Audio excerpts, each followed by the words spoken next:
Hi students, this is Suchyadata teaching economics to class 12 and here I am with a very interesting unit of class 12th and the name of the unit is the government budget and the economy. Well, in this unit, the first question that arises in every student's mind is, what is a government budget? Government budget is in fact an annual statement of anticipated receipt and expenditure of a financial year. So the next question is, what is a financial year? Financial year is a year that starts from 1st April and ends on 31st March of the next year, which means that whatever the government is going to receive in various forms from the public and otherwise, and what it intends to spend is called as the annual budget. It is the finance minister which presents the budget to the Lok Sabha for its approval. And every good budget has certain components. And those components or objectives of a good budget are, first of all, economic growth. Every good budget will have such policies, programs, and is going to spend its money in such a way that there is an all-round economic growth in the country. Next is reduction of poverty and unemployment. A good budget should spend its resources or its money in such a way that there is eradication of poverty and there is less unemployment in the country. Whether it is by setting up new factories, whether it is by generating more employment in other ways, or by trying to give about money in an equitable manner are the various methods by which a government budget can prove to be of A grade quality. Next is reallocation of resources. A good government budget should be such that whatever its resources are, it reallocates, it spends, it distributes it in such a manner that there is proper reallocation and the entire population of the country gets benefited. It should not be that certain sections of the society or certain people living in certain areas of the country make best use of the resources and other areas and sections of the society are denied of these resources. A good budget should keep in mind that it reaches all the masses and reaches every nook and corner of the country. Next is reduction of inequalities. A good government budget should be able to boast of removing or reducing inequalities in the country. The policies framed should not be such that rich start becoming richer and the poor become poorer. The inequalities have to be removed by bringing in more employment opportunities, by bringing in more such opportunities in the country which can bring about less inequalities in the country. Next is price stability. A good budget should see to it that the prices of the goods in the market remain stable. Or in an easier way, let me put it as there is less inflation in the market. There should not be economic depression. There should not be unemployment.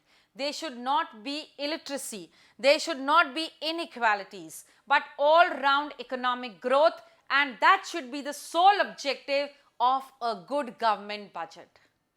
Next is management of public enterprises. Well, a government budget should be such that it is able to give good amount of money and is able to hold on to the public enterprises so that the maximum benefit reaches the maximum people, besides employment is generated, besides economic growth happens, and there is a proper reallocation of resources. We have to remember that government budget seems to be the backbone of the economy. If it goes wrong, the economy goes haywire. If it is stable and strong and has all these objectives in mind, a good economy, a strong economy is sure to come. We have seen, as far as the budget is concerned, it comprises of receipt and expenditure. Now, when I talk of the components of a budget, they are two again, the revenue budget and the capital budget. Remember, receipt and expenditure, and two components, revenue and capital budget. That means revenue and capital will be there in both receipt as well as expenditure.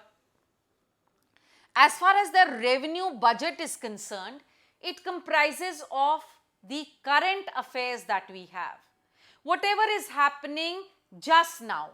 But when I talk of the capital budget, it means for long term investment.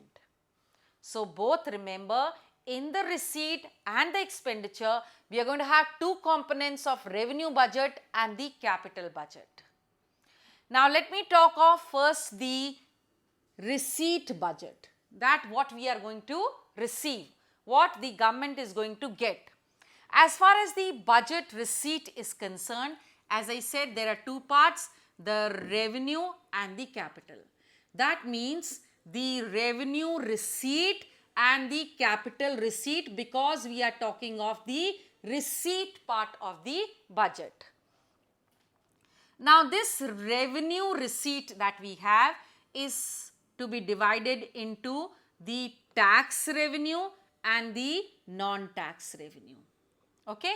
Now as far as the tax revenue is concerned, it again talks of two kinds of taxes, that is the direct taxes and the indirect taxes. Now this revenue receipt, as I said, has the tax revenue and the capital revenue, and here the direct taxes can be on individuals, and the basic feature of a direct tax is that it is to be borne by an individual and it cannot be shifted on to somebody else. For example, income tax. This is the tax which I have to bear. Wealth tax, that is the tax which I will have to bear if I have a wealth. So those taxes which are directly borne by an individual are called as direct taxes. But we also have indirect taxes. Indirect taxes are those taxes like the service tax, the sales tax, the taxes which can be shifted to another person. For example, a person or when we eat food in a hotel, in a restaurant, there is a service tax which is levied on us.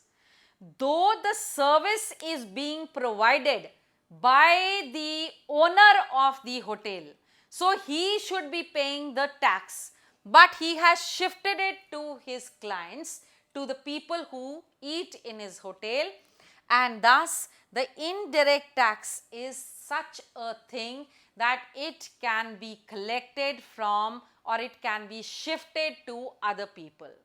So that's the basic difference. Direct taxes cannot be shifted and indirect taxes can be shifted.